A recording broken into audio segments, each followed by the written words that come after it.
Mirada. Oh, buen día, mi querido Vladimir Peña. ¿Cómo está usted? Buenos días, May. Muchísimas gracias por la invitación. Antes que nada, muy bien, muy Cada contento. vez que lo veo a Vladimir, lo veo más joven. David Gracias. Cono. ¿Está más flaco? ¿Qué dice Alejandro? Lo veo más Eh, flaco. Al secretario general de Demócratas en Santa Cruz. ay, Y Vladimir es también secretario de gobierno de la gobernación de Santa Cruz. Le agradezco como siempre, Vladimir. Sé que ha estado súper atareado. Lo vengo persiguiendo. Además porque debo decir que la vez que lo invito a Vladimir al programa, siempre tiene buena predisposición. Y sé que cuando no puede venir es porque realmente tiene algo que se le ha atravesado por ahí, ¿no? ¿Ah? Sí, sí. No, siempre es un placer, May, venir a compartir con usted el programa. Muchas gracias por darnos esa oportunidad de llegar a la gente y también de interactuar, en este caso, con muchos ciudadanos. Vladimir, lo he invitado yo a usted ahora, aunque bueno, digo, en este pueblo, en este país, porque no solamente es en Santa Cruz, todos los días, al menos desde octubre del año pasado, hay noticias y cambios en la coyuntura política o no. Sí, estamos viviendo un tiempo de muchos cambios, cambios constantes, cambios algunas veces impredecibles. Y creo que son propios, sí, Maggie, de los procesos de transición. Bolivia está viviendo una transición y la transición tiene esta circunstancia. ¿Quién diría que Demócratas iba a estar en el gobierno, en el poder central, a partir de noviembre en realidad, porque la crisis comenzó por el fraude electoral del 20 Sí, de octubre, es así. aunque ya he visto por ahí que salió un artículo, no sé si en New York Times, en algunos de estos periódicos gringos, diciendo que no hubo fraude sino golpe, aunque ya la OEA ha hecho una Sí, en el observación Washington ayer. Post, ¿no? Ah, Washington Post, Sí. me equivoqué, pero era un periódico Sí, gringo. es un periódico importante, pero también habrá que decirlo para no desinformar a la población ahí. Es un artículo que escriben unos investigadores que ya se había dado en otros medios de comunicación hace un par de meses atrás, que según un estudio que hicieron, sin fuentes verificables, supuestamente ellos no encontraban indicios del fraude electoral. Pero hay que respetar cualquier investigación periodística siempre. Pero yo creo que en esto hay que ser serio. Hubo una auditoría avalada por el propio gobierno de Evo Morales, que Evo Morales le dio Pedida por el gobierno. el carácter de vinculante a la OEA y la OEA vino acá, revisó, entonces creo que eso es lo más serio. Y el hecho de que la OEA ayer haya ratificado su informe, creo que quita valor a esa nota periodística. Insisto que ya fue difundida hace 2 meses y hoy la han refriteado, como dicen ustedes los periodistas. Porque es periodo electoral, ¿no? Sí, y No además hay porque duda es un alguna que es por medio muy eso. importante el Washington Post, no solamente en Estados Unidos, en el mundo, ¿no? Y también porque es evidente, pues, que de la noche a la mañana no se va a borrar todo lo que ha pasado, no se va a borrar al MAS. La actuación de la gente del MAS va a continuar y la versión del MAS ha sido esa desde un comienzo, ¿no? Más allá del fraude, sí, Maggie del 20 de octubre, que fue muy evidente, escandaloso y grotesco. Usted y yo debo reconocer acá que ha sido una de las periodistas que insistentemente ha hablado del 21F. Yo creo que el mayor fraude electoral se dio el 21F, el desconocimiento del resultado del 21F. Y ahí muchos de estos periodistas, alineados a la izquierda, habrá que decirlo, miraron para otro lado, se callaron. El mayor fraude electoral de la historia de Bolivia se dio el 21 de febrero y eso es lo que decanta y hace que vivamos estos 3, 4 años hasta que desencadena en la elección del 20 de octubre y el fraude de Morales. Más bien, si uno se pone a pensar, vaya paciencia la de los bolivianos, ¿no? Porque para haber soportado desde 2016 Sí, sí. el robo que fue en ese 3 años y momento, medio. violar, ignorar lo que había expresado la voluntad popular y además tener el aval del Tribunal Constitucional que debiera ser el que velaba por el Y el respeto a la silencio y el Constitución. silencio cómplice de la Comisión Interamericana de Derechos Humanos.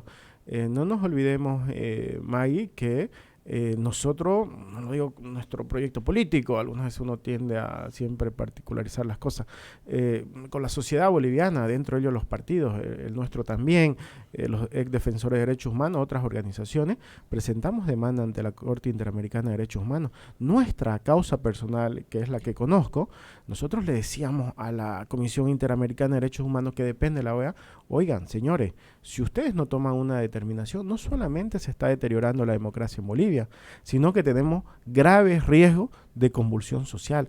Está escrito así, hemos dejado 3.500 pruebas ahí para la historia en la Organización de Estados Americanos, nos hemos reunido con todos los miembros, por eso yo hoy no quiero descalificar a la CIDH cuando viene y escudriña todo lo que está haciendo el gobierno de la transición, pero les digo, ¿dónde estuvieron en la causa del 21F? Y no fue por falta de demanda, no fue por falta de alerta, no fue por falta de gestión, porque estuvimos ahí para decirle a la CIDH, si ustedes no toman una decisión, el pueblo boliviano se va a convulsionar.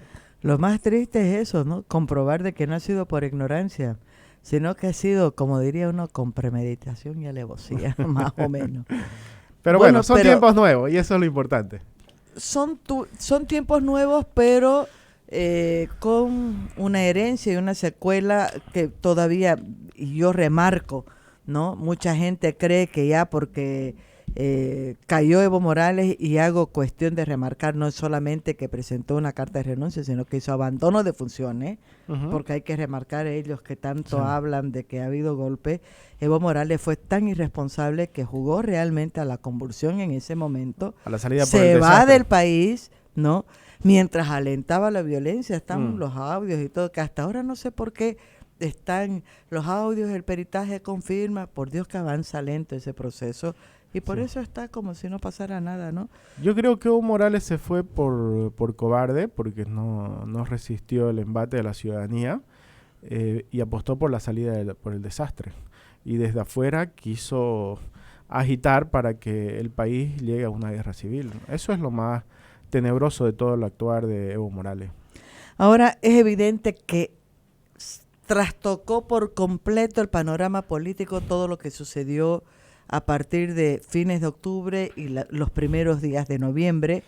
Tanto que digo yo, estas elecciones del 3 de mayo, Vladimir, se van a dar en un contexto completamente diferente. Ya lo hemos hablado, más tarde voy a hablar con Gustavo Pedraza, que es de Comunidad Ciudadana. Yo insisto que difícilmente Comunidad Ciudadana va a repetir la votación que tuvo en octubre, porque la coyuntura es otra. Y esta coyuntura también nos presenta algunos actores nuevos, ¿no? Se han ido actores que fueron centrales, en su momento el candidato de Demócratas que era Óscar Ortiz, senador hasta hoy, excelente persona, yo lo voy a decir, más allá de qué partido sea, yo lo respeto mucho a Óscar Ortiz, pero digo, ya no está de candidato, aparentemente Demócratas se había quedado sin candidatura, se hablaba de alianzas, surgen nuevas figuras, con muchas observaciones, mucha crítica, también en lo personal sostuve desde un comienzo que no creía que era oportuno, y no porque no tengan derecho ni nada, que se lanzaran a la carrera presidencial Marco Antonio Pumari y Luis Fernando Camacho, con todos los méritos que tiene, sobre todo Luis Fernando Camacho, ¿no? También he tenido mis reparos y lo mantengo hasta hoy sobre la candidatura de la presidenta Yanine Áñez, con mucha simpatía que me puede generar ella como presidente por cuestiones que ahorita vamos a hablar con Vladimir, pero parecía un panorama adverso a Demócratas y de repente vemos que saca un as de la manga y hace una alianza que se llama Juntos y están en carrera electoral. Sí, Vladimir. Quiero partir de dos bases para comprender la actuación de Demócratas y todo lo que ha pasado durante todo este tiempo. Es cierto que ha sido un sacudón para todos lo que pasó en los 21 días, la caída de Morales sobre todo, crea un nuevo escenario político con ciertas incertidumbres también sobre el país que hay que saberlas comprender, y abre un proceso de transición generado en un escenario de violencia, de confrontación, de cierta expectativa positiva por parte de muchos de los ciudadanos, pero también se acaba un ciclo de 14 años donde el MAS tuvo un apoyo mayoritario, habrá que decirlo. Más allá del fraude electoral del 20 de octubre, Evo Morales gobernó los 13 años y 10 meses que estuvo en el poder con una mayoría no solamente electoral, sino una mayoría social. Entonces no es poca cosa lo que ha pasado en estos 4 meses en el país. Segundo, May, cuando se dan estas circunstancias, cuando se dan las transiciones, en el país tiene que asumir la oposición. Entonces no es casualidad, y esto es lo primero que quiero resaltar. No es casualidad que Yanine Áñez sea presidenta, y no es porque sea una demócrata o porque sea una senadora o solamente la sucesión, sino también es el tema de que los demócratas hemos sido el partido principal de la oposición al régimen de Morales, y cuando se cae un gobierno como el de Evo Morales, quien asume la transición política es la oposición, y en este caso somos nosotros. Ese es un primer tema que creo que hay que entenderlo, por qué la presidenta de la nación hoy es una demócrata y por qué tiene que conducir la transición y por qué los demócratas asumen esta responsabilidad. Lo segundo, Maggie, es el resultado electoral. Por ahí no hemos quedado en el resultado grande que decía que Evo Morales estaba alrededor del 40%, más allá del fraude o sin el fraude. Carlos Mesa estuvo ahí alrededor del 35, 37, y nosotros quedamos con un 4% en la candidatura de Óscar Ortiz. Y mire, esta es la primera cosa que yo quiero desagregarla, ¿no? Es cierto que Óscar sacó 4.5 a nivel nacional, pero en la segunda franja, en los de diputados uninominales, en el segundo voto que emiten los ciudadanos, sacamos 13% a nivel nacional. Y aquí en Santa Cruz, si bien ganó Comunidad Ciudadana, ganó Carlos Mesa, el voto útil, que sacó 47%, el MAS sacó 35%, Óscar sacó 9%. En la segunda franja hubo un triple empate, May. Y eso no lo sabe la ciudadanía. Hubo un triple empate en la segunda franja. El MAS sacó 31, Comunidad Ciudadana sacó 30 y nosotros 28. 400.000 personas votaron a nosotros en las circunstancias más difíciles e incómodas que quedamos en la anterior elección. Pero un demócrata, Maggie, tiene... Yo creo que más bien los demócratas, en términos amplios, no partidarios, se miden cómo aceptan las derrotas. Y nosotros la aceptamos. Óscar Ortiz salió ese mismo día. La verdad que fue... Ese mismo día, a pesar que esperábamos otros resultados, podríamos decir que fue injusto, que el voto útil ahí nos trituró. Cuando uno entra a ver los resultados electorales, en Potosí, por ejemplo, sacamos 31% en la ciudad de Potosí, imagínense. Entonces, pero bueno, más allá de eso, uno debe aceptar el resultado de la ciudad. Y nosotros aceptamos y dijimos, vamos a apoyar en una segunda vuelta, sin condiciones, al señor Carlos Mesa. Eso lo dijo Óscar Ortiz el mismo día de las elecciones, porque esa ha sido nuestra convicción democrática siempre. Y ahora en la transición también quiero ponderar algo que por ahí no ha salido tanto en los medios de comunicación.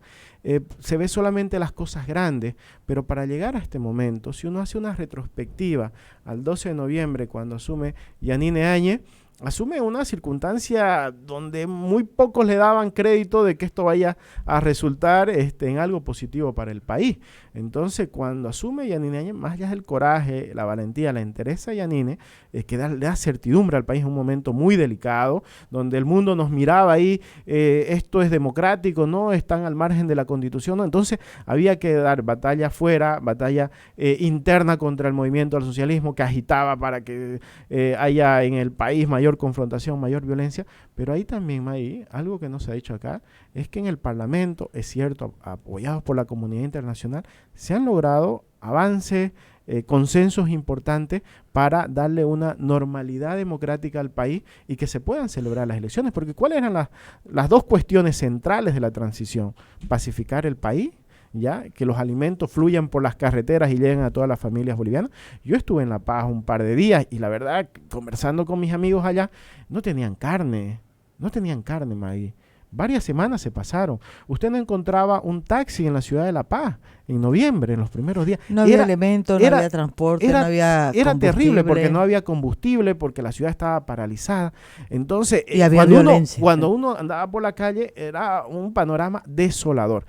Pero también para que esta transición fluya, para que hayamos renovado el órgano electoral en un tiempo récord, para que se haya convocado elecciones, para que se dé garantía con un tribunal totalmente destrozado, tuvieron que hacerse acuerdos en el Parlamento Nacional. Y ojo, el MAS todavía tiene 2/3 en el Parlamento Nacional. Y ahí Óscar Ortiz también ha jugado una labor importante. Creo que ha sido el parlamentario, aunque no se ha visto así, pero ha sido el parlamentario que ha logrado articular y gestionar esos consensos necesarios para poder reencaminar al país en la vía democrática. Entonces, estas dos cuestiones esenciales, escudriñando el resultado electoral por un lado, para no quedarnos con la imagen grande que solamente nos dejó la televisión, y segundo, por qué los demócratas estamos en la transición y cuál ha sido nuestra labor en la transición para que el país, además de otros esfuerzos, por supuesto, que hay que también resaltarlo, para que el país pueda celebrar elecciones. Yo creo que eso es lo importante. Ahora, ¿qué es lo que se viene por delante? Y lo tercero, ¿por qué nace la candidatura? No es un as bajo la manga. Pudiera verse así, pudiera verse así, pero no. ¿Se ve así o no, Davico? No, y la política es así también, no tendría por qué ocultarse si fuera así. No, pero yo debo decir acá por honestidad, nosotros hicimos todos los esfuerzos. Nosotros no presentamos un candidato, no por el resultado del 20 de octubre, sino fundamentalmente porque comprendíamos que la ciudadanía quería un bloque de unidad, quería un bloque mayor. Nosotros no estábamos nunca de acuerdo con el tema del Frente Único, pero sí dijimos, es posible construir un frente amplio. Exacto. Y hablamos, y mire, no es porque hoy las encuestas... hablaron, Vladimir? Hablamos con todos, hablamos con Tuto Quiroga, curiosamente el mismo día que lanzaba su candidatura, hablamos con Lucho Revilla, hablamos con el gobernador de Tarija, hablamos con los principales partidos, excepto con el señor Chi. Creo que hablamos con todos, y hablamos con Comunidad Ciudadana, y hablamos con Carlos Mesa. Es más, 2 días antes de que se presente la candidatura de Yanine, el mismo día que estábamos haciendo la alianza, volvimos a hablar con Comunidad Ciudadana y volvimos a hablar con el señor Camacho y Pumari, hablamos con la gente de Luis Fernando, con el señor Pumari, hicimos unos equipos ahí de trabajo, unas mesas, y donde una semana antes de que se presenten las alianzas, ahí se diluyó el diálogo. ¿Y sabe dónde se diluye el diálogo? Cuando Demócratas plantea una mesa de 3. Nosotros le decimos que teníamos diálogos bilaterales, después de hacer una primera ronda con todos, con la gente de... Por separado de esa ronda. Sí, de lo que hoy es Creemos y de Comunidad Ciudadana. Y le planteamos, oigan, nosotros vamos a hacer las 3 principales fuerzas. Pongámonos de acuerdo. Nosotros no tenemos candidatos. Hasta ahí, Yanine Áñez no había anunciado su candidatura. Es más, ella decía que no iba a ser candidata. Exactamente. Es más, la candidatura de Yanine se define en la última semana, Maggie, a la presentación de las alianzas. Yanine ni siquiera presenta su candidato vicepresidencial cuando lanza su candidatura. Entonces, ¿pero por qué sale la candidatura de Yanine? Porque le decimos a lo que hoy es Creemos, que en ese momento todavía no estaba constituido como tal, lo que era el señor Camacho y el señor Pumari, los excívicos, y a Comunidad Ciudadana, a Carlos Mesa, le decimos, oiga, entendámonos en una mesa común los 3, pongámonos de acuerdo. Nuestras diferencias, que es legítimo que las haya, tienen que estar siempre supeditadas al interés nacional. Hay un interés nacional que nos llama a que nos pongamos de acuerdo. ¿Por qué? Nosotros partíamos de una segunda premisa. No solamente esta elección se trata de ganar. No solamente se trata del cálculo electoral que alguien puede ser, yo llego segundo o primero y en la segunda vuelta voy a ganar. Que puede ser muy fácil eso, pensar así, pero no es responsable con el país. Y nosotros ambos le decimos, necesitamos una mayoría amplia para gobernar. No es poca cosa la responsabilidad que va a tener el próximo gobierno. La transición real, desmontar los 14 años del MAS, transformar, modernizar el país, se van a dar en estos 5 años. Entonces necesitamos ganar en primera vuelta, mejor. Segundo, tener una mayoría en el Parlamento Nacional, en la Asamblea Legislativa Plurinacional, que respalde, que acompañe a ese gobierno, que tiene que ser un gobierno que una a los bolivianos, y también tener una gobernabilidad territorial, porque el MAS va a tener todavía un buen porcentaje del electorado del país, y ya conocemos las tácticas antidemocráticas del MAS. Eso le planteamos. Parece que a estos actores no les gustó mucho el sentarnos en una mesa de 3, y creo que ahí antepusieron sus intereses, por muy legítimos que sean, a un interés general del país. En esa mesa de 3, ¿cuáles fueron de los dos? Porque ya sabemos cuál es la posición que usted asegura mantuvo Demócratas, y además que fue el que propuso esa mesa de 3. De los otros dos, ¿cuál fue el de la voz de la discordia? Mire, la gente de Comunidad Ciudadana nos dijo que sí, que estaban dispuestos, pero ellos entendían que el hecho de que Carlos Mesa hubiera sacado el derecho a ir a una segunda vuelta el 20 de octubre lo habilitaba legítimamente como candidato presidencial. De ahí para abajo podemos conversar todo lo que quieran, era más o menos la posición de ellos, ¿no? Pero ellos aceptaron estar en la mesa 3, debo decirlo. Con ciertas condiciones, pero aceptaron. La gente del señor Camacho, el señor Pumari, nos dijeron sí, está bien, nos sentamos. No tenían muchas expectativas positivas del resultado, debo decirlo, pero sí nos dijeron que era necesario estar y creo que habían algunas cuestiones de compatibilizar entre el señor Camacho y el señor Pumari. Quedaron de avisarnos y suspendieron 2 veces la próxima reunión y de ahí nunca más se volvió a establecer. Ahí se quebró. Sí, sí. Un domingo antes de que se presenten las alianzas, teníamos que reunirnos. Me llamaron, el responsable de ellos, pidiendo que diluyamos la reunión, difiramos porque tenían algunas dificultades y ya después de eso nos instaló.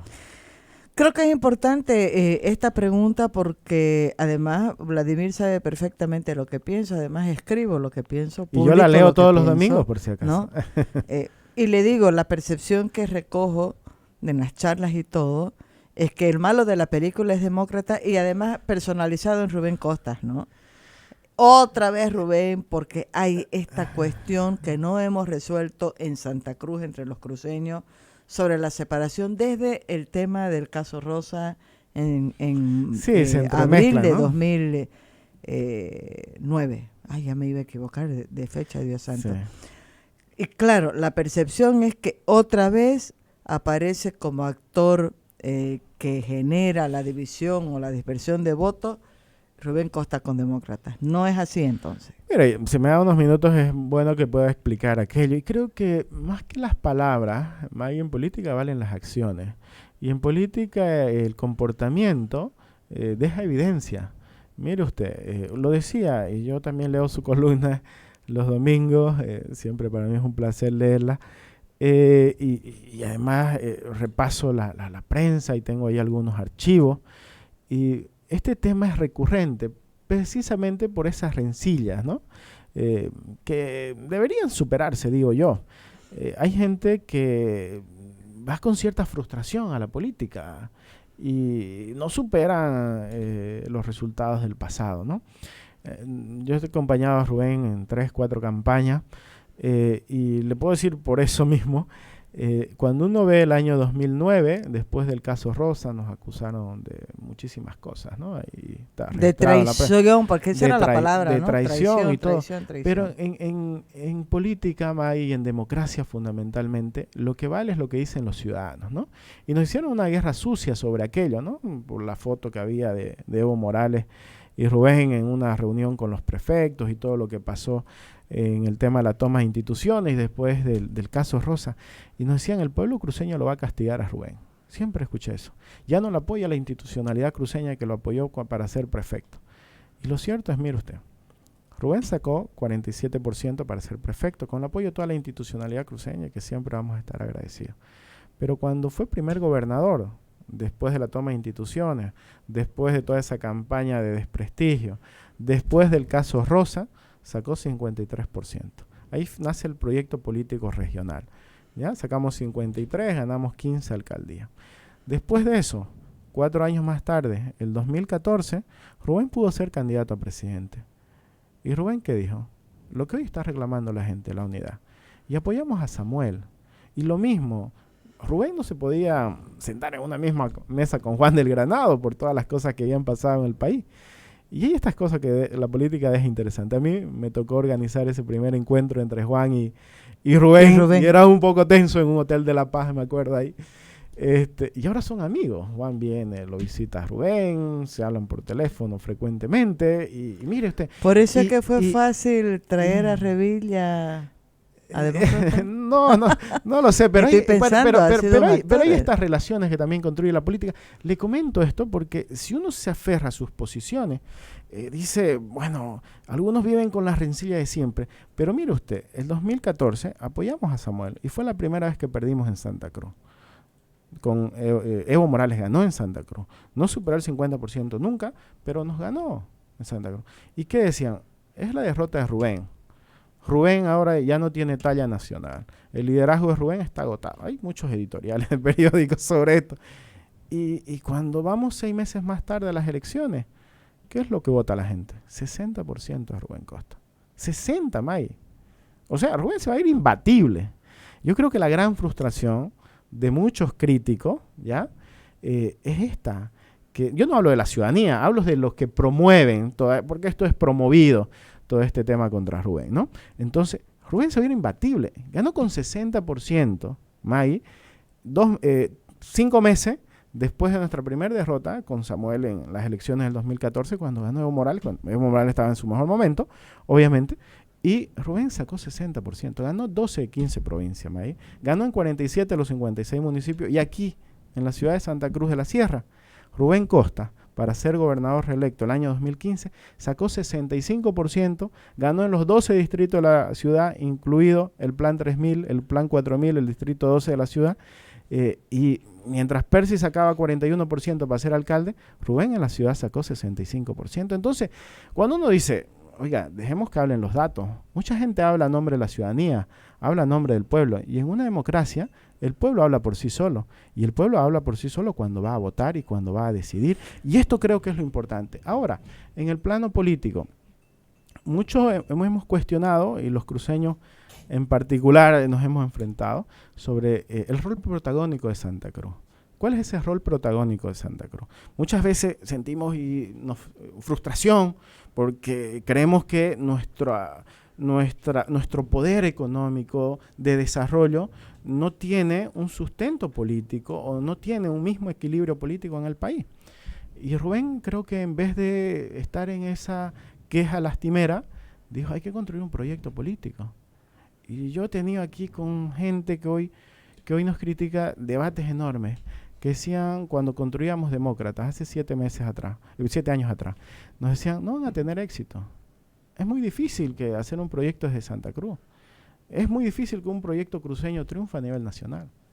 Y miren, hoy Demócrata es la segunda fuerza política del país.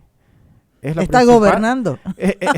Y Rubén hace, si uno me acuerdo del meeting del 2015, cuando después de las elecciones, dijo algo que lo voy a buscar y lo voy a poner ahí, algo que parece muy premonitorio.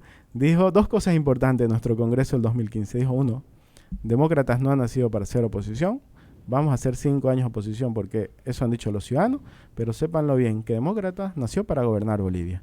Y añadió, es el tiempo de nuevos líderes y es tiempo también de las mujeres. Y ahí está Yanine. Y está por ahí una en el 2015. Muy especial. Entonces, es verdad. Entonces yo digo, con esto concluyo, May.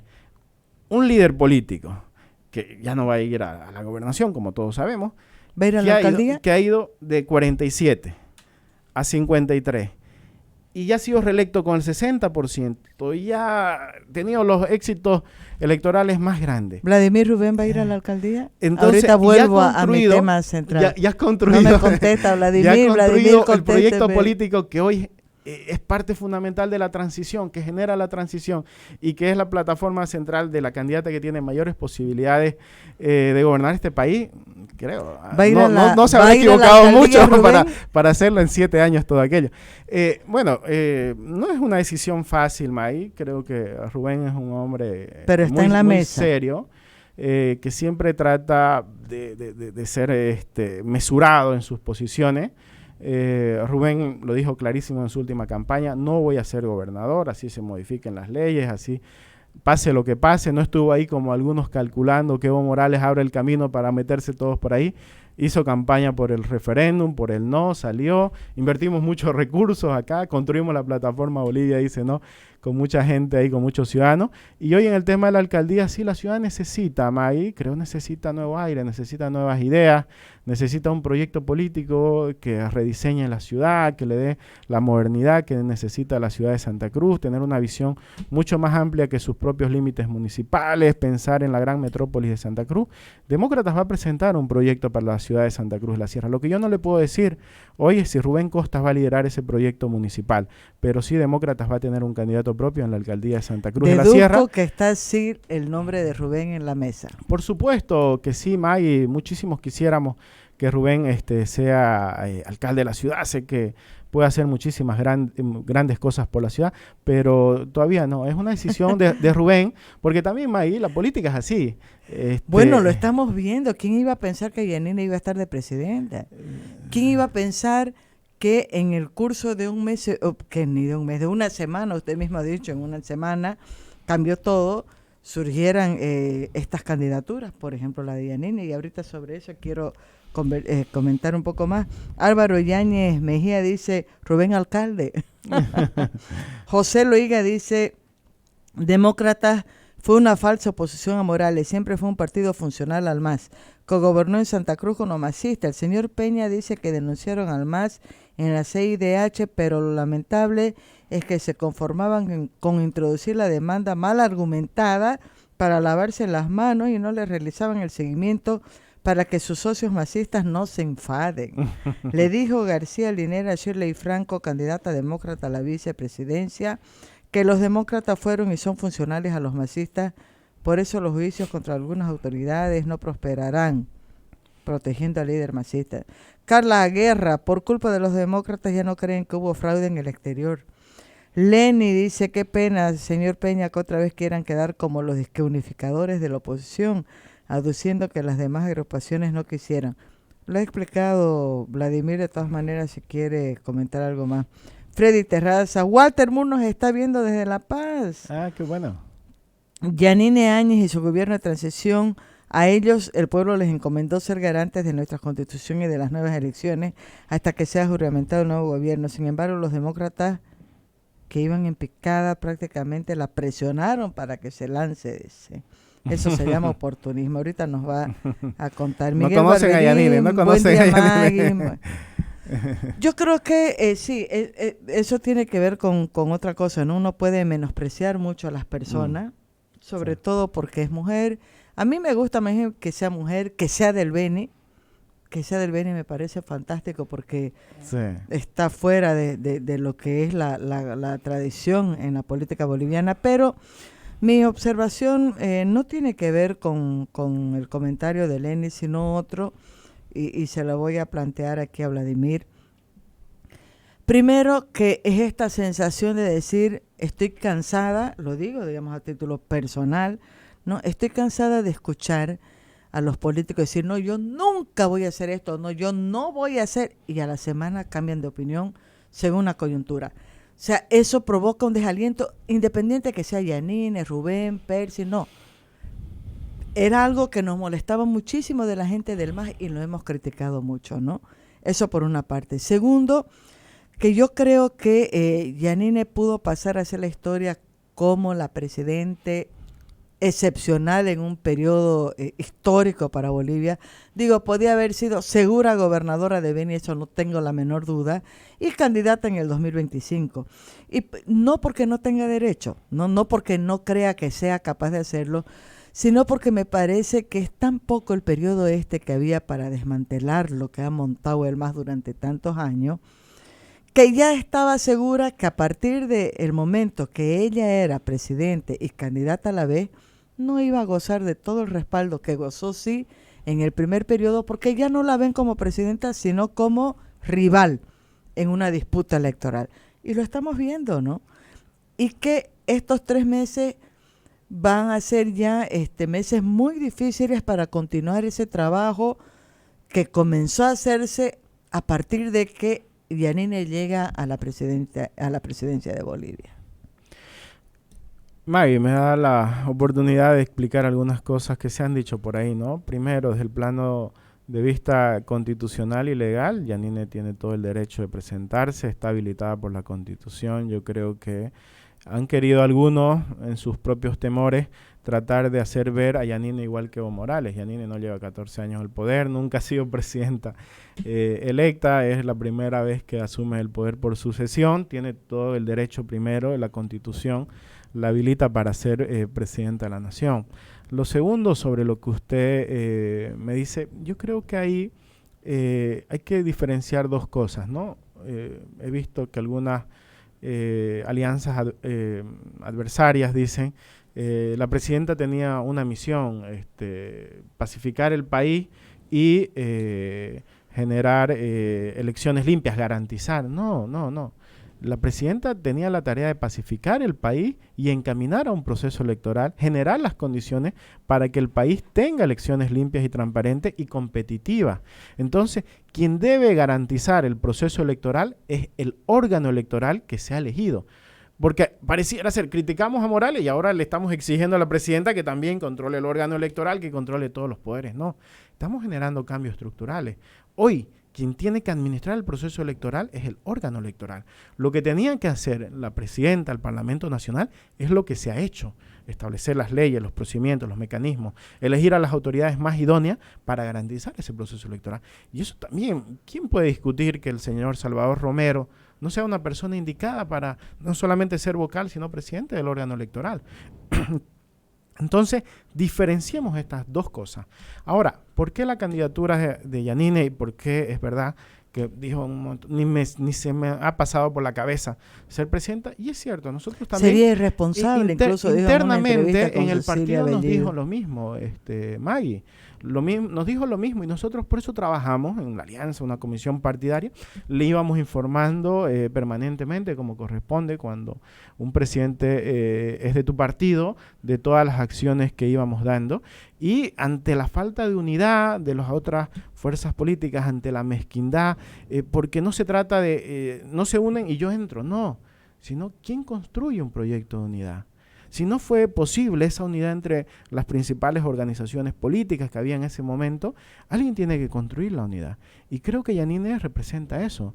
No solamente representa la tenacidad, la valentía de sacar al país en un momento de mucha zozobra y darle tranquilidad, paz social, sino a futuro, en los próximos 5 años. ¿Quién puede construir esa expectativa de futuro? No solamente con paz, con crecimiento, sino también con un nuevo marco de convivencia social. Y aquí también es muy fácil decir, únanse, pero ¿cuál es el proyecto de país que le vamos a presentar a la sociedad boliviana? ¿Un proyecto de radicalización contra el movimiento del socialismo y solamente ir contra el MAS? ¿Un proyecto de moderación? Entonces, yo creo que Yanine representa ese equilibrio, representa la tenacidad, la firmeza, el haber sido opositora verdadera durante 14 años, porque ha sido opositora, ha sido senadora 10 años en el país y ha estado siempre del lado del frente del movimiento al socialismo. Entonces, pero también creo que estos meses de gobierno han hecho ver que tiene mucha sensibilidad social, que tiene habilidad para lograr acuerdos en el país y para que el país pueda marchar. Entonces, yo creo que este va a ser el gran debate. ¿Quién le puede dar al país no solamente certidumbre, sino un camino de bienestar, de futuro, y que no caigamos nuevamente en la confrontación y en la violencia? Hay quienes apuestan nuevamente a la confrontación y a la violencia como método de resolución de los conflictos o las diferencias que tengamos los bolivianos. Esa es una amenaza que continúa latente sin duda alguna. Ahora, sobre el tema de la candidatura de la presidenta, más allá de que es verdad, está habilitado porque las reglas se cambiaron y el MAS las cambió para favorecer sin duda alguna, y eso lo sabemos todos, a Evo Morales y a Álvaro García, ¿no es cierto? Pero ¿en qué sentido, Maggie? ¿En qué sentido se cambiaron las reglas? No, para comprender. Para facilitar que sea candidato y siga siendo presidente. Pero eso dice la Constitución, ¿no? Claro, pero a lo que la Constitución modificada, aprobada en 2009 y sabemos... Sí, pero es la Constitución. O sea, ya. Pero a lo que me voy, por eso le digo, digo, al margen, la Constitución, al margen de lo que está planteado, al margen de lo que está en la Constitución, que no nos podemos olvidar también, ¿no? Que esta norma ha sido hecha, pero a la medida del MAS y de Evo Morales y de Álvaro García, porque además era con nombre y apellido, no era solamente para el partido. Ya en lo personal, y remarco, al margen de lo que dice la Constitución, una Constitución hecha, es una cuestión de sentido común saber que nunca va a haber igualdad de condiciones en una disputa electoral cuando quien está ejerciendo el poder en ese momento está también en la disputa del voto. Porque por más que nos aseguren que va a ser un manejo transparente, que no se van a aprovechar los bienes del Estado, en la figura de la presidente para hacer la campaña de la candidata, es muy difícil separar eso, ¿no es cierto? Entonces, independiente de que sea Yanine, pongámosle otro nombre, el que sea, es una competencia en desigualdad. No hay la misma igualdad de condiciones entre los candidatos y en eso creo, Vladimir, que podemos coincidir. Yo creo que en el concepto, pero déjeme algunos matices. Le preguntaba qué norma se cambió, porque esta también es parte de la guerra sucia. Dice Yanine se estaba valiendo de una sentencia a favor de Evo, tratando de asimilar, y no, es la Constitución, nos guste o no, nosotros votamos no, hicimos campaña por el no a la Constitución, ganamos en Santa Cruz, pero perdimos en el país, pero es la Constitución, y eso dice la Constitución, 1 de mayo. Entonces, si demandamos el respeto, si vamos a estar por principio, si demandamos el respeto a la Constitución, al 168, también la Constitución. Otra cosa es que uno pueda tener diferentes opiniones, y eso es muy legítimo, y pueda decir, esto está mal y hay que cambiarlo. Yo estoy de acuerdo ahí. Hay que desmontar las cosas que favorecían y estaban hechas a la medida de Evo Morales, probablemente sí, pero es la Constitución. Primero, hay que ponerlo claro. Segundo, May, también yo le puedo poner algunos ejemplos. Claro, es que todos asimilamos a Evo. Es que Evo nos ha dejado su comportamiento como presidente como si fuera el comportamiento de todos los funcionarios o los servidores públicos del país, porque es cierto que se valía de todo el Estado, pero yo creo que algunos hechos, y no solamente simbólicos, son importantes. La presidenta, cuando está haciendo campaña, no va en el avión presidencial, va en vuelo comercial. A la reunión del comité del otro día vino un vuelo comercial, a visitar a su familia vino un vuelo comercial. Y más allá de esos hechos, creo que en política pública, el aprobar un decreto supremo que limite, que separe la campaña del gobierno, porque somos conscientes que ese va a ser el principal ataque a Yanine. A Yanine no le pueden decir otras cosas como se le pudiera decir a otros políticos, porque es relativamente nuevo en este primer escenario, en primera línea de liderazgo político. Entonces, ¿qué es lo que buscan? Tratar de asimilar a Evo, atacarnos de esta forma como lo hemos visto. Pero, ¿qué otras cosas nos pueden decir? Y yo le puedo poner el ejemplo, May. Porque nosotros igual desde Santa Cruz hemos sido gobierno departamental durante todos estos años. Rubén Costa ha ido a la reelección el año 2015 y si bien a diferencia del presidente, Rubén Costa tenía que renunciar, como los alcaldes y todos los demás, era curioso que todos renuncian menos el presidente y vicepresidente, ¿no? La medida hecha a medida de Evo Morales, ¿no? Entonces, pero sí nuestro partido se quedaba gobernando, ¿no? Había una gobernadora transitoria, un alcalde transitorio, y nosotros nos quedábamos, hicimos campaña. A mí me tocó en la campaña del 2015, May, ser el jefe de campaña de Rubén. Yo me fui con Rubén, renuncié a la gobernación. Y a nosotros el MAS nos escudriñaba todo. Tenían a los fiscales, a los jueces, a la Contraloría, a todo, para ver si utilizamos, qué errorcito cometíamos. Nos hicieron 2 denuncias. Nos denunciaron por utilizar unas camionetas, nos denunciaron por utilizar un camión de agua en el municipio de Cabeza y nos denunciaron porque supuestamente habíamos rifado denuncias penales, que yo tengo que ir a declarar todavía por eso. Una moto en El Torno, que me acuerdo que la denuncia la hizo Adriana Salvatierra y Gabriela Montaño, que habíamos rifado una moto en El Torno. Y ¿sabe qué? Fuimos, por suerte, el compañero que la donó tenía la factura. El camión de Cabeza era un camión de un compañero que la puso al servicio. Entonces, cuando íbamos nosotros, ¿qué está? Pero claro, el daño es la denuncia, ¿no? El salir en los medios de comunicación, el afectar la imagen. Ya después cuando sale la investigación, oiga, estos son bienes particulares, ninguno. Entonces, ¿qué es lo que trato de decirle, May? Todo depende del comportamiento. Es cierto que uno puede estar tentado desde la administración pública a echar mano de alguna para favorecerse, y algunas veces uno lo ve tan habitual que no haya la línea que separa entre lo que es público y lo que es privado. Pero creo que también ahí, el ejemplo que le pongo es el comportamiento. Nosotros hemos estado en la gobernación, y hasta ahora no hemos tenido ninguna denuncia seria que nos hubiéramos valido de los... Y no es porque no nos hayan fiscalizado o investigado, hemos sido los más investigados. Entonces, depende del comportamiento. Y creo que las acciones de la presidenta, es decir, voy a establecer un decreto, que los funcionarios públicos no estén en mi campaña, que estén trabajando, creo que también muestra que las cosas se pueden cambiar. No sé cuál es la fórmula más perfecta, quitar la reelección, como dicen algunos, se debatirá en el país, pero creo que hoy en este proceso de transición, Yanine Áñez ha dado también muestra de predicar con el ejemplo lo que hemos criticado durante tanto tiempo al MAS. No sé, el tema de la reelección es un tema que todavía habría que pensarlo muchísimo, ¿no? Porque si alguien ha hecho una buena gestión, pues podría perfectamente aspirar a una primera y única reelección, de repente, pero ese es un tema largo. Lo que sí yo creo, y aunque esté en la Constitución, habría que cambiar, es que quien sea candidato, que era lo que pasaba con los candidatos a gobernadores, a alcaldía, y no con lo que pasaba con Evo, deberían de renunciar 3 meses antes, no sé cuántos meses antes, para dedicarse a su campaña y dejar la gestión en un interinato. Esa es una cuestión que da para un debate largo. Quería hablar muchísimo más, incluso de las encuestas, pero ya me está Siempre señalando señalando el tiempo, solo que no lo quiero despedir. David me dice, ay, y mi hijo también, mamá, ¿cómo te cuesta terminar las entrevistas? Me dice. Es que, pucha, me podría quedar aquí toda la mañana La con radio Vladimir, apasiona. pero no quiero dejar que se vaya Vladimir hasta porque después voy a entrevistar a Gustavo, le voy a hacer la misma pregunta. Sí. ¿Existe una posibilidad real y seria de un acuerdo entre Comunidad Ciudadana y Demócratas o el Frente Juntos? Mire, yo creo que ese paso ya de conversación bilateral ha sido superado, ¿no? En la fase de armar un bloque de alianza para concurrir de forma unida a las elecciones.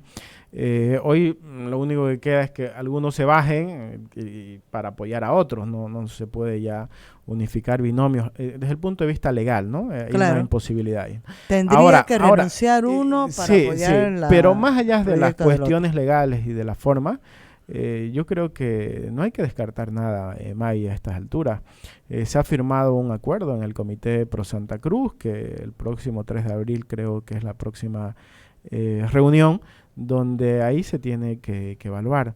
Nosotros no le vamos a pedir a nadie que se baje, ¿no? Porque eso puede caer antidemocrático, pero sí se puede asumir acciones responsables con el país y se puede encontrar comunión de ideas, pese a que cada vez cuando uno va en un proceso electoral y avanza, ya es más difícil lograr un acuerdo, ¿no? Pero de todas maneras creo que la responsabilidad con el país es mayor y nosotros creo que hemos dado muestra de siempre poner el interés nacional encima de nuestro interés partidario. Vladimir, le agradezco muchísimo. Tengo todavía comentarios aquí. Muchísimos comentarios. Felicidades, querida Maggie, por ser siempre tan claro aunque tengas tu alergia. Decía que estaba con alergia. Sigo tu excelente programa todos los sábados desde Miami. Qué bueno. Paul Franco, qué belleza. Gracias, Paul. Edith Solí dice, pienso lo mismo que usted, Maggie, respecto a la candidatura de Yanine. Su papel era desmantelar todo lo montado por el MAS. Qué trabajito, ¿no? Madre de Dios. Lo hemos hecho antes de la transición y lo estamos haciendo ahora. Yo no quisiera estar en el pellejo de Yanine y me da rabia y pena porque Costa la está utilizando y perjudicando su carrera política. No olvidemos que Costa es un esbirro de Evo al servicio del MAS, dice Darcy Denker. César Rodríguez, siempre tienen que tener presente que los demócratas han hecho una buena gestión en la gobernación de Santa Cruz. Es espejo de que muchos departamentos quieren que progrese como Santa Cruz, de acuerdo con Vladimir Peña, dice César Rodríguez. Qué bueno. Y hay más y más y más. Pero todavía no está dicha la última palabra. Con eso nos quedamos, Vladimir. Yo creo que estamos en un proceso electoral para ver cuál es el proyecto que ilusiona, que vuelva la esperanza a los bolivianos. A mí lo que me daría muchísima pena, yo lo digo en estos términos particulares, no tanto como parte de un partido, sino como más ciudadano, que nuevamente concurramos a votar a las urnas, condicionado por nuestros desafectos, por la molestia, por la indignación, porque haya frustración en la gente, que no se logró lo uno, no se logró lo otro. Creo que hay una gran responsabilidad de la política y de los líderes de devolverle la ilusión. Tenemos que ir a votar con ilusión el próximo 3 de mayo. Tenemos que ir a votar con esperanza. El peligro que están planteando, yo agarro con pinzas las encuestas, Vladimir, no sé en el caso de demócratas cómo es. Creo que son un instrumento válido para más o menos aproximarnos, ¿no?, a lo que está pensando la población en determinado momento, pero tampoco creo que sea palabra santa. pero en la entrevista que le hice a José Luis Galvez el sábado anterior, él me mostraba un mapa que nos devuelve la preocupación de que está otra vez fragmentado y regionalizado el voto, ¿no?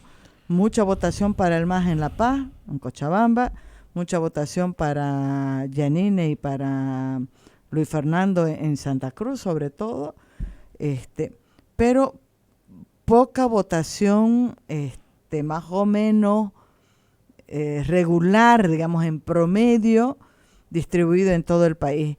¿Hay posibilidad de que nuevamente haya esta fragmentación de la votación? Yo creo que hay dos peligros, ¿no, May?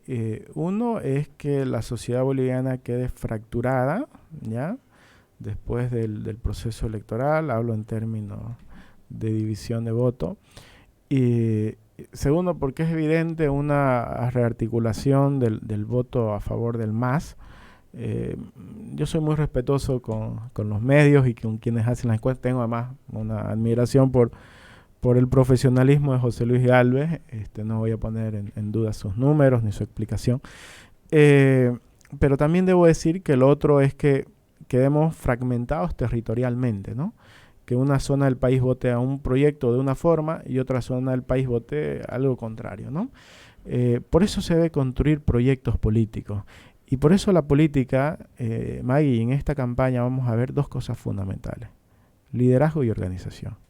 Y el que tenga esas dos cosas, además de una propuesta, son los que van a ganar y los que van a tener posibilidades de futuro. Liderazgo y organización. Y algunas veces Bolivia es tan diversa que uno aquí en Santa Cruz podemos querer una cosa, en La Paz otra, y hablarle homogéneamente a todo el electorado boliviano no es una tarea fácil. Por ahí en algunas zonas del país te piden pegarle más duro a Evo Morales. Algunos ciudadanos que llevan la frustración en carne propia, el dolor, por todos los abusos, por todo el atropello, te dicen, pegale más duro, pegale más no sé qué, no sé cuánto, ¿no? Y en otras partes del país quieren un poco más de moderación, quieren un poco más de tranquilidad. Entonces, yo creo, y por eso algunos te dicen todas estas cosas que salen por ahí en las redes sociales, yo creo que el país necesita, aparte de un líder fuerte, un líder sensato, un líder que tenga capacidad de unir. Y esa va a ser la gran tarea, unir al país. Y cuando hablo unir, no hablo de la oposición, unir al país, unir a los bolivianos. Porque el hecho de que si no encontramos cauces democráticos para la convivencia social, hablo de que todos respetemos las normas, porque tiene que renovarse un acuerdo entre todos los bolivianos. Tiene que renovarse el modo de cómo vamos a resolver nuestras diferencias por los próximos 30 años. Por eso es importante este periodo. No se trata de quién va a administrar el Estado 5 años. Después de los 14 años de los abusos, del atropello del movimiento del socialismo, esta forma autoritaria, hoy los bolivianos tenemos que construir un nuevo modo de relacionarnos, de convivir. ¿Y quién garantiza esa convivencia social? ¿Cómo se construye esa convivencia social? Es lo que va a estar en juego durante esta campaña. Vladimir, pues habla bonito, ¿no? Exactamente lo que ha dicho ahorita es lo que la gente piensa. Caramba, es momento de cambiar. Pero tengo todavía yo esa sensación y digo, caramba, pese a todo lo que hemos vivido, es increíble que a estas alturas del campeonato sigamos todavía debatiendo cosas que debieran de estar ya resueltas en la política boliviana. Pero hay cosas que sí se pueden hacer y no se trata de hablar bonito. Habla bonito, gracias, Vladimir, no, a ver. No, se trata... Yo pues lo he acompañado desde que ha comenzado Vladimir y digo, increíble, está canchero Vladimir ya. No, pero es lo que uno aprende, yo aprendí con Rubén muchísimas cosas positivas, ¿no? Y una de las cosas, yo creo que a Rubén no se lo va a recordar tanto por la autonomía, ni por el carajazo a Evo, que algunos ya se olvidan, ni por haber sido el opositor más férreo. Algunos le critican a Rubén porque se quedó y no se fue. Otros le dicen que porque se quedó y resistió y no lo tumbaron, se alió con el MAS. Lo que León dormido, claro, todo. Lo que es una virtud, algunos lo ven como defecto. Y uno dice, estamos en el mundo al revés. ¿Qué hubiera pasado si Rubén hubiera sucumbido, si hubiera ido? Era un traidor. ¿Qué hubiera pasado si Rubén se hubiera dejado tumbar la gobernación? Tuviera Santa Cruz en manos La verdad de que tenemos, ahí hay una parte que está pendiente en mi entrevista con el gobernador, ¿no? Ya, Vladimir, porque alguien comentaba pero aquí. quería llegar, no quiero desviarme, quería de los aprendizajes, ¿no? Usted decía, algunas veces a los políticos no se les cree y piensan que solamente es la retórica, pero también es la acción, May. Yo le voy a comentar algo. Cuando No, yo no he dicho que no le creo a no, usted. yo digo la gente, las Yo acciones. digo que está hablando bien. Las acciones son lo que importan, ¿no? Algunas veces más que las palabras. Y cuando Rubén asumió, May, el año 2005, es que lo hemos olvidado. Tenemos tanto volumen de información. Mire, yo me voy a quedar hasta mañana con Vladimir aquí, cortingo Vladimir, porque a cada cosa que dice Vladimir me dan ganas de decir algo. No, le decía que aquí nuestro territorio, el territorio cruceño estaba fragmentado entre las provincias y la ciudad. Había una demanda de 10º departamento en Santa Cruz. Hoy no hemos olvidado de eso. ¿Por qué, May? Porque se ha construido un modelo social de desarrollo, un modelo que incluye. Cuando uno ve, Rubén hizo una obra faraónica. No, probablemente no, ninguna. Pero resolvió los problemas de la gente, resolvió la exclusión, la desigualdad, le llevó la energía eléctrica a más del 40% del departamento que no la tenía, le llevó el agua potable, invierte 30% del presupuesto en salud. Uno no puede negar que hay estabilidad en la gestión del departamento, ¿no? Por y supuesto. que la gobernación llegó a provincias, ese también todo el mundo sabe que el fuerte de Rubén Pero ha ese sido es el tema. ¿Y por el qué tema uno? de las provincias. Solo que usted dice, sí, no es solamente la retórica, sino también las acciones. Sí. Pero muchas de las críticas, y alguien, no me acuerdo quién, decía por qué Leopoldo, Branco y mucha gente de las que se fue, tienen todavía han sido durísimos con Rubén y hasta ahora no están con él, están con Luis Fernando Camacho. Pero una de las críticas que se le ha hecho y que ha sido una crítica recurrente, lo digo porque he hablado con Esbonco, con Gary, con toda la gente que está en el caso Rosa, es que se han sentido abandonados por Rubén Costa en todo lo que significó el drama del caso Rosa. O sea, en esas cosas no ha habido de verdad una actuación del gobernador de decir, me las voy a jugar por estos tipos, por más que no esté de acuerdo con algunas cosas, pero el fondo es la injusticia del proceso. Es más, Ya Humberto... yo no vamos a tener programa, pues, May, porque usted me está provocando. José Luis, ¿no? Oiga, pero déjeme decir algo, ¿no? Incluso Rubén tiene un hermano afectado en el caso Rosa, que es Humberto, y por eso no está aquí. Déjeme decir dos cositas y yo vengo a un programa, Sí, si quiere hablar de esto. Sí, por favor, porque está el doctor José Luis Santisteban esperando. Sí, yo no tengo problema en hablar de este tema. Y hay dos cosas sí importantes, May. Depende cómo se lo vea, ¿no? Usted decía algo de Pablo Humberto. Beto es mi amigo, Beto Costas, ¿no? Mi amiguísimo. Es más, yo conozco a Rubén por Beto. Yo conozco a Rubén por Beto, mire usted. Y conozco a Rubén durante todo este tiempo, su familia. Y algo que Rubén nunca ha utilizado es victimizarse. Si yo le contara las cosas que hemos pasado en esta campaña, le voy a comentar, porque es bueno que ahora se digan algunas cosas, May, que son muy importantes. Pero muchos ven su propio dolor y tratan de pasarle la factura a alguien. Vladimir, usted me tiene que dar 1 hora durante esta semana y nos vamos a sentar a conversar de este tema. Y también, porque sí creo que es importante. Y lo segundo, la política. Es legítimo tener diferentes ideas. Y Rubén y Branco y otros tienen diferentes posiciones políticas y eso es muy legítimo en democracia. Algunos... Aunque lo he visto Branco próximo a Yanine. Claro, está apoyando ahora, ha dicho que va a apoyar y está bien. Algunos pueden tener posiciones de derecha extrema, más radical, no estoy descalificando, es legítimo una democracia. Y otros pueden construir proyectos moderados, proyectos de centro. Esa es la diferencia sustancial. Vladimir, me tiene que dar 1 horita en esta semana, por favor. Estoy a su disposición. ¿Ya? Ya. Para que vean, es difícil cerrar la entrevista, pero bueno, cerramos la entrevista con Vladimir Peña, secretario general de Demócratas en Santa Cruz, también secretario de Gobierno de la Gobernación de Santa Cruz. Gracias, Vladimir. Nos vamos a un corte. Gracias, May. Yo con un consejito de Memorial Park. Memorial Park, el Parque del Recuerdo. Memorial Park es una empresa con más de 25 años de experiencia, comprometida con la naturaleza y con su familia. Quiere darle una atención de primer nivel en los momentos más difíciles. Memorial Park, momentos que vivir, momentos que recordar. Pida más información llamando al 773-99-188, 773-99-188. Ahora sí, nos vamos al corte, escuchando Lunita Camba de Gladys, en la voz de Gladys Moreno. Nada, la música